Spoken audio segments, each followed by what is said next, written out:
This is Rocky Truth, and you're watching the Rocky Truth podcast. There was a time when I was, uh, using drugs, and there was a lady that I knew, and she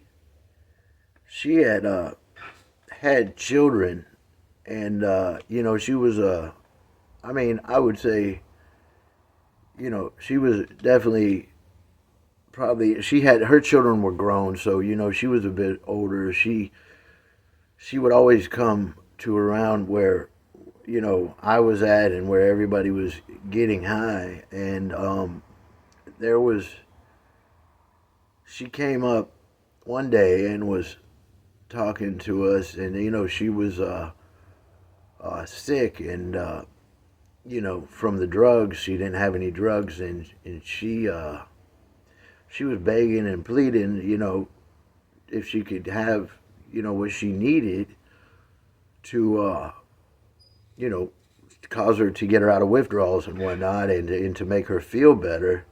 And she didn't have any money. I think she might have had a couple of bucks or something, but it was it was sad to see her like that, and I know firsthand how that is.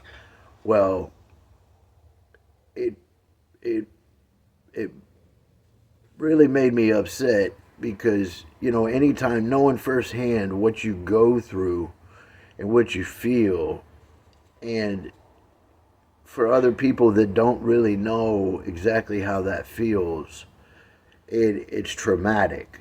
It's horrific, and she just kept lingering around and doing, you know, whatever she could to try to keep the attention of the people that had stuff, and even reaching out to me to see if I had what, some of whatever she did that I could give to her, which was, opiates and whatnot.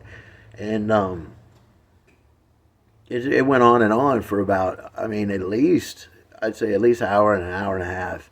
And finally, she went about her business. She went to walking down the road, and you know, she was, you could tell she was very distraught. Well, some time went by, probably, I'd say, well, not too much time. I'm going to say probably 30 minutes to an hour. And her her two daughters, the lady's two daughters, come walking up to the house, and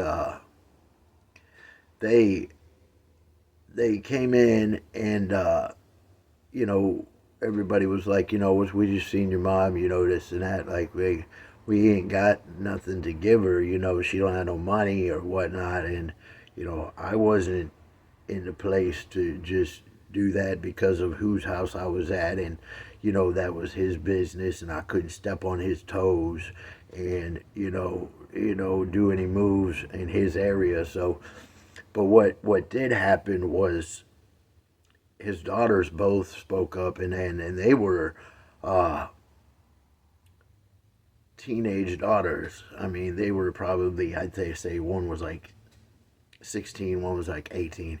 Uh, Beautiful young girls, and they they went to school, because we would see that you know uh, the one had just graduated, and the other one was still going to high school. And so, like, these were girls that had some etiquette about them, and it's like they knew, they were still trying and this and that. But to see what I seen,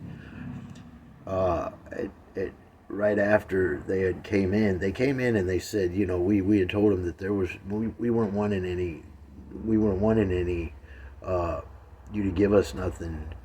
What we were gonna do was we was gonna ask you if we could service you and replace, in in exchange for some of what our mother needs, and to make her feel better, because we don't want to see her like that. And I said, hold on. I said, you service. What are you talking about, cleaning the house or something? Like, I'm trying to make the best of what I think I just heard.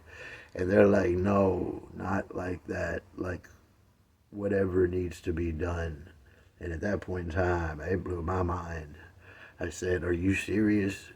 I said, I looked over at the one of the other fellas whose move it was to make, and I was like, bro, like, I already looking like, I know you ain't gonna agree to this and that. And he did exactly what I thought. He was like, look, I'm gonna give you what she needs. And I said, whatever, whatever you're gonna give her, just put some on top of it for me, and I'll give you the money for it. But I think we're both in sync when we say that, you know, she can't come here no longer. You take that back to her, but she's attempting. I mean, you guys even and they were like, no, she didn't ask us. She didn't tell us to do. I said, I don't care if it's gotten to a position to where you guys feel, you know. And my friend he was, nodding me the go ahead to say this because I already knew we were on the same page. If you're feeling like you should have to ever do something like that in order to keep your mom from feeling bad, then it's time for something to happen. Something needs to change because this is drastic and devastating. And it's just, it was one of those things, it was just, I don't know, it shook me up for a long while. And so, needless to say, she didn't come back around, and they went about their way, and that was it. You know, that was the end of that. Okay.